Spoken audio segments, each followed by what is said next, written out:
So I guess with the air conditioner, you got to have it in there for just heat or. Gotcha. Too much money there to get that.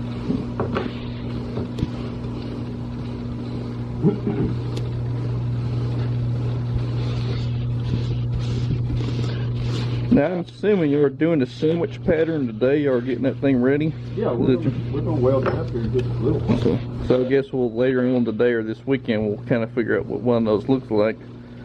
Maybe. Okay.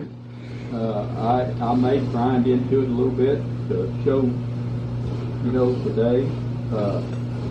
We're gonna also do some other steel, and I got a couple projects I need to start working on. I'm running way behind on where I need to be on stuff.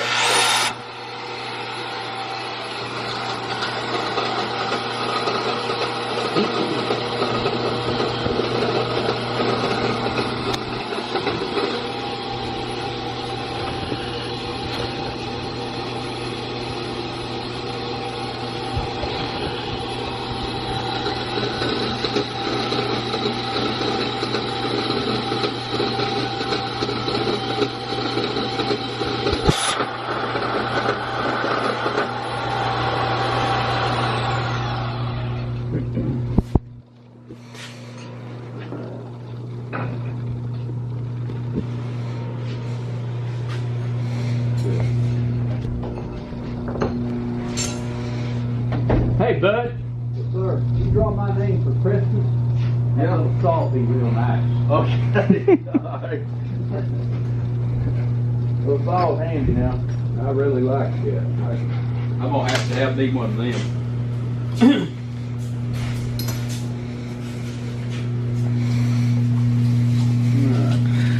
Man, you just got everything, JW. You got a washing station, you got your... Hey, you know, it's funny, when I built this shop, I told my wife, I'm going to put a water heater in there. She's like, you don't need a water heater, but let me tell you what, when it's 27 degrees outside, it sure is nice to have a little warm water to run over. Little water heater is about 8 gallons. It doesn't use any juice to speak of, you know. Hey, it's all you need. We was talking about finished thickness, 312. 312. We got 318. Come on, so that'll be just about right. Yeah. Oh, man. Cool. And you know, I don't have that in my shop. I was just telling Dylan, he knows. You know, I got to go in the house to get me a drink of water, so I have to carry my old Yeti or something out to the shop. Boy, it's nice to have that water fountain, man. Yeah, it is. A friend of mine gave me that thing too, and I told him I'll put it to good use. I said, it'll go in that nice shop. We'll use it.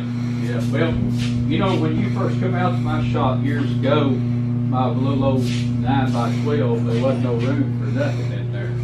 But I actually got that thing 3 times the size now. Yeah, that's awesome. It's room to move around. Yeah, the things are laid out different, makes it more efficient for me. I know one of my customers, I was talking to him here a while back, and I told him, I says, I lost some time doing that. I got air hammer, built a new forging shop, and this and that.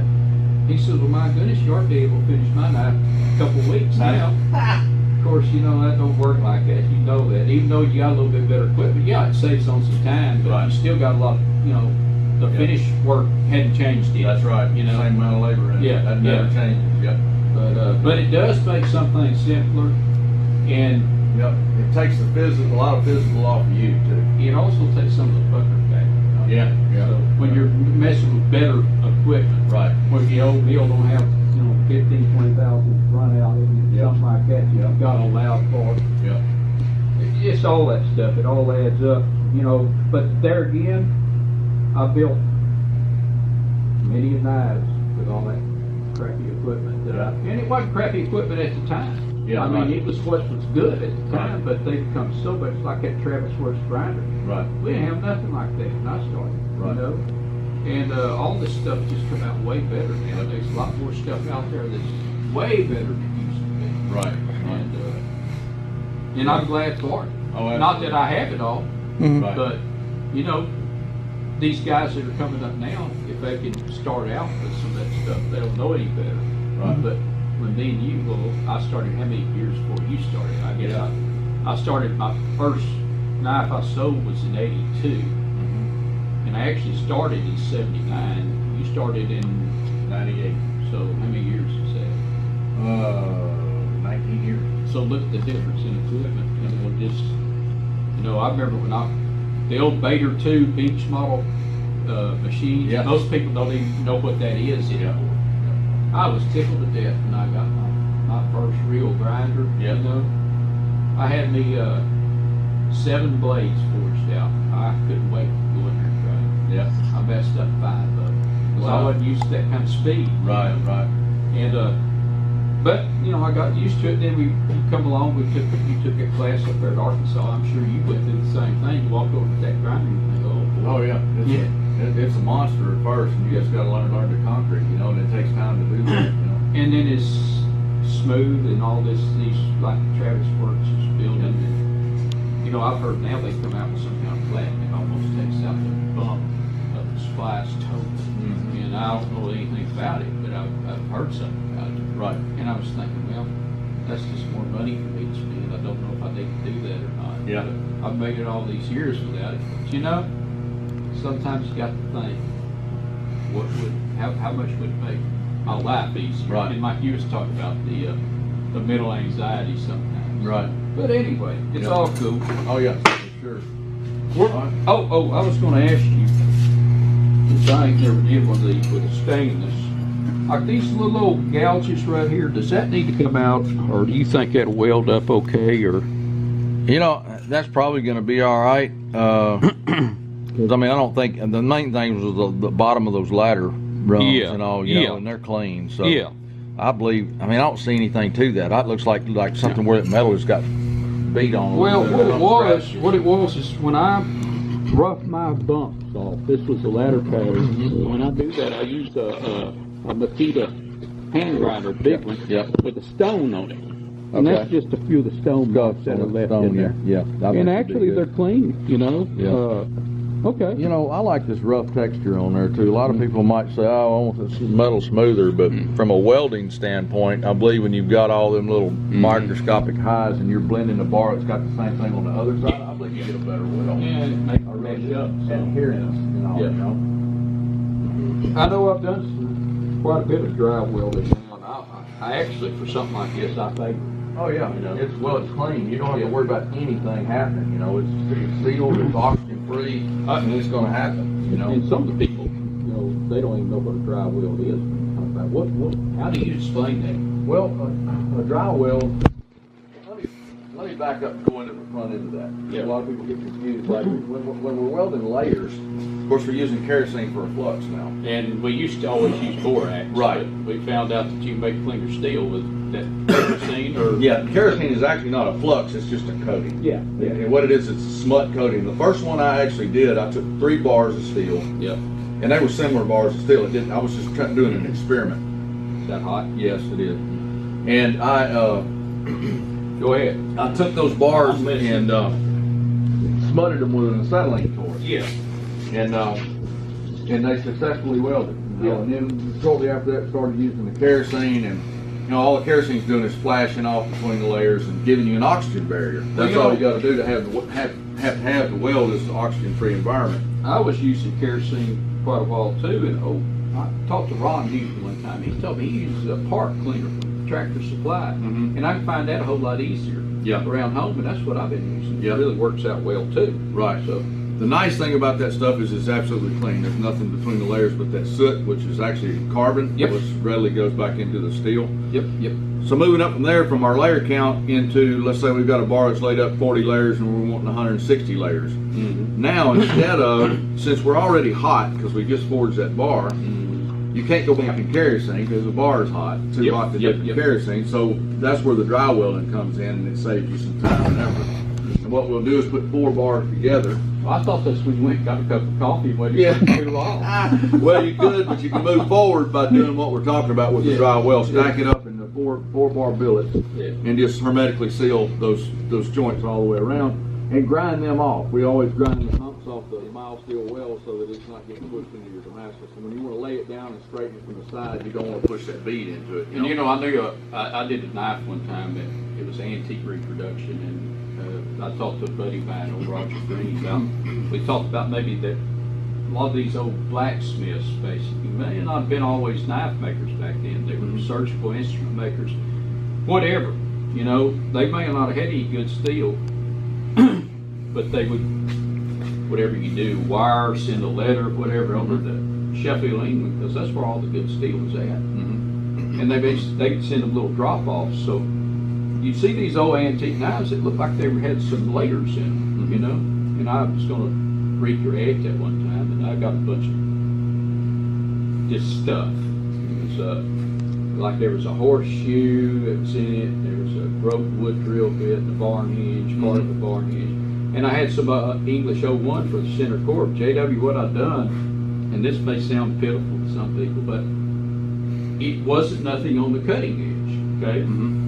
I just took all the stuff and flattened it out some, you know, and just welded along what would be the spine of the blade, part way down like we're going to do this sandwich, but I never got down to the edge. Right. And I dry welded every bit of that, and I never even ground the weld off until I ground the blade. Right. And it just give it a different effect. Yeah. And it looked really cool. Yeah, that is neat. Yeah. So, you can experiment with stuff and come up with some cool stuff, you know, by just trying different things and all, you know. and since it wasn't on the cutting edge, it didn't make any difference. Right, exactly. You know? Yeah. This is going to be a cool deal here, though, and it's a pretty straightforward deal, you know. It's 2 bars of 416 with a Damascus sandwich in the middle of it, and seal it up, weld a stick to it so we can hold on to it. There we go. And technically, I mean, you could tack this thing up and just weld it without that. Go ahead and put it in kerosene, but why run the risk of something like that when you can just seal it so easy with a bead, and you don't have to worry about anything pulling apart and then winding up scaling or whatever on that, you know, and causing you a problem. And you know? can tell me if this is right or wrong. I don't know. I'll be honest with you, but I've been told with that stainless, it's way better to weld around it than to even try the kerosene. Yeah, and it is. It's because of the nature of what's in the stainless, you know. For sure, but yeah. Okay. So we'll. I'm going to do one too out of this. Yeah. This is Texas Wind. Oh, cool. Let me see if it's still Texas Wind. It was a while ago. Well, it'd be something close anyway. Yeah, it's 36 grit, so it ain't going to show a really good pattern, but we're going to throw a little flash on it and see what happens.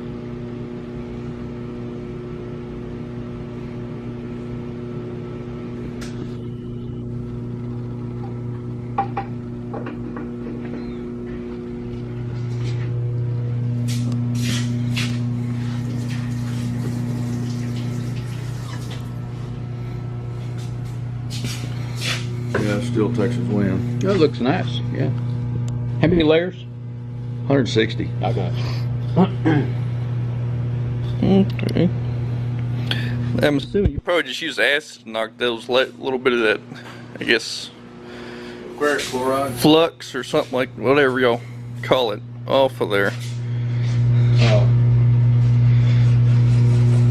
Well, all that acid does is just show the pattern. Yeah, it's just bringing the pattern out. Anything to knock off there. Mm-hmm. You know, Now all I'm doing is killing the acid with the Windex. Yeah. Neutralizing. a lot of times, even though we know what it's going to look like, we can't stand it. We still have to go. I gotta look. Yeah, it's just one of those deals, huh?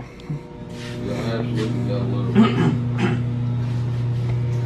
Before we go out there and weld that up, though, tell me about that doggone dagger project you got going. Yeah, we should start a dogbone dagger here, ladder pattern, 160 layers in it as well. And you know, you inspired me on the dagger first. You and Tim Hancock. Yeah, well, Tim's made a lot of them, though. Yeah, Tim Nice. Hancock's book and all has been a real big inspiration to me on that too as well. But you were the one that actually inspired me on the original dogbone. I've actually got your pattern and base and all your numbers on how it came together. But no, what I want to do on this one is I want to do a ebony handle with gold pins, and I want to inlay some gold lip pearl in the center of it. Yeah. I think that black handle with the gold and the gold pins and all is going to be a really neat deal. You know, I've made several of the dog bones, but I've never made a dog bone dagger. But at the blade show this year, I did get an order for one. And I want to start sometime after the first of the year, but actually right after the first of the year. And I'm going to do my feather pattern. And one thing I got to worry about, of course, is keeping that seam straight Right down the middle. Yeah. But you know, I'm gonna do some gold inlay on it, this and that. I think it's gonna be a nice night, but I'm kind of looking forward to doing the dagger. You know, yeah. I like I say, I hadn't done a dagger, a blade before on a dog bone. You know. Yeah. Anyway, I'm excited about that. I'm not gonna be in any big hurry on it. Now, is that for spec or a show, or is that for a custom? No, it's gonna be for a show. Okay. Yeah, I'm not gonna have it finished for Kansas City, but please get on the ball. I got too many other ones in front of it, but I am gonna get it. It's coming on the way, so yeah, that's cool. Yeah. And speaking of, you know, got Kansas City, that show shaping up really well. I think we'll have a good one there this year. I'm excited about it. Yeah. I'll be honest, I don't know what I'm gonna have there. It won't be as much because my workload's I'm behind right now because of the knee operation and the shop stuff and all. I'm afraid I ain't gonna have more than nothing there. Anyway, we'll be scrambling through it'll all come together. Let's see what we do. You don't think you got your thing? I gotta cut my stainless. All right. I've got 8-inch stuff right here. I don't think I've got any. I'm gonna cut it with a plasma torch. I don't think I've got any bar stock wide enough. Yeah. I'm gonna look though before I commit to that. Let's see.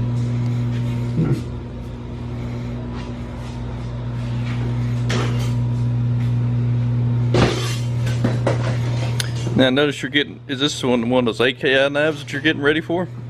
Yeah. I hate to be running behind on my AKI knives, but I am. And you know, times being a full-time maker and being a one-man show, situations happen. Mm-hmm. And when you're, you know, you get your knee cut into and new parts put in there. Even though I was back out the shop at 6 weeks. In fact, I told Deborah, I said, 6 weeks I'm gonna be running my air hammer. And she kind of looked at me funny. I was. Now, I couldn't run it very long, and after 6 weeks I couldn't actually work a whole day because it wore me out. So I'd have to kind of split things up, go in the house for a while and kind of rested, but you know, and I ain't used to that. Yeah. But I'll tell you what, it hurt after I had that, but I know that hurt will go away. Right. It hurt old crapped out knee. Wasn't never going to go away. Right. So, and then, you know, like I worked on the shop there and tried to get it ready, and it all cost me time and it put me behind, but I think I'll catch up and actually pass myself in the long run. Yeah. Now, JW, what are you doing here? What's the process, sort of, or just kind of like a? Well, first thing we're gonna do is MIG weld Harvey stainless together. All right. And get him a dry weld around that, a handle welding on it, so that he can we can go to the press and make a weld. I gotta get my stuff gathered up here.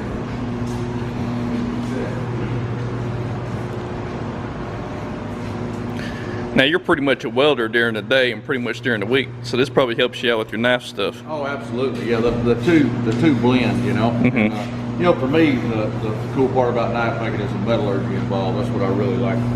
That whole aspect of it, and all in a day. Mm-hmm.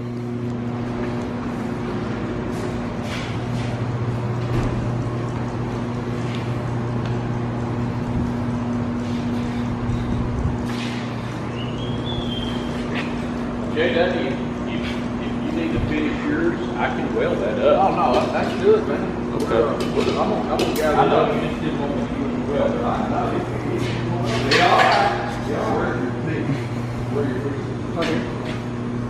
I actually have welding gloves too. Yeah. So anyway, but I know how to do it. I'm gonna let you weld with it just so you No, that's all you right. did. No, I know how it is now. Please weld him right on up. All right, just give me the go ahead and I'll close my eyes. All right, we'll be in just a minute. I want to try to get this if I can.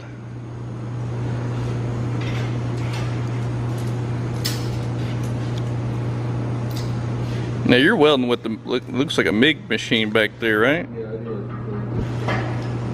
Hard wire. 035 wire.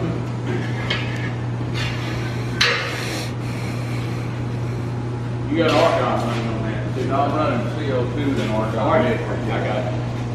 Well, that ain't no flexible wire.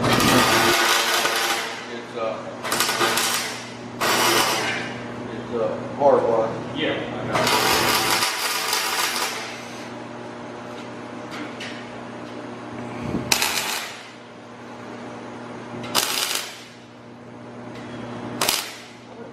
Gave it up. Boy, I gotta go get my hood out of the Not sorry. Be right back. I'm out here.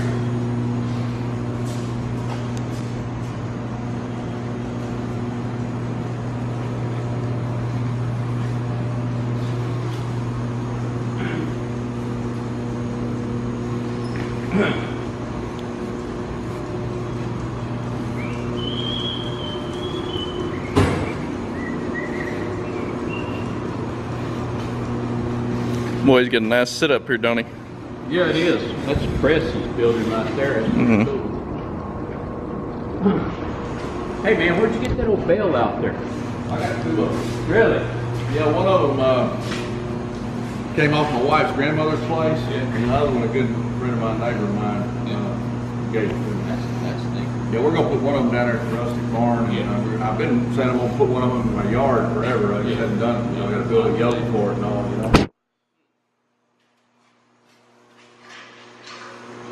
Now, when you said rusty barn, what do you mean by that? That's my wife and my sister's wedding venue. Oh, so they got a business too, huh? Yeah. Oh, I got you.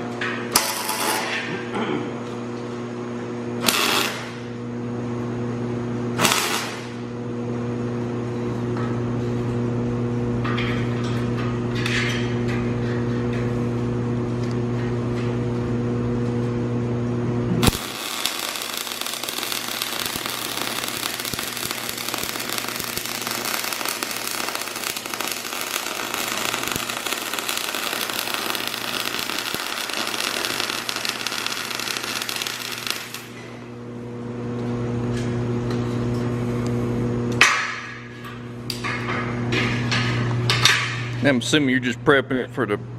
Yeah, we're seal welding it now, so that no air can get in between the layers. Okay.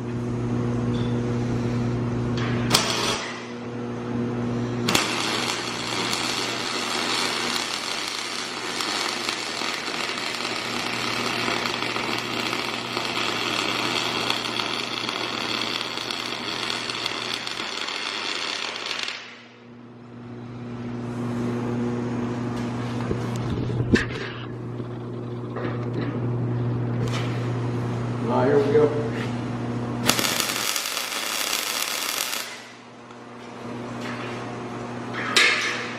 Here we go.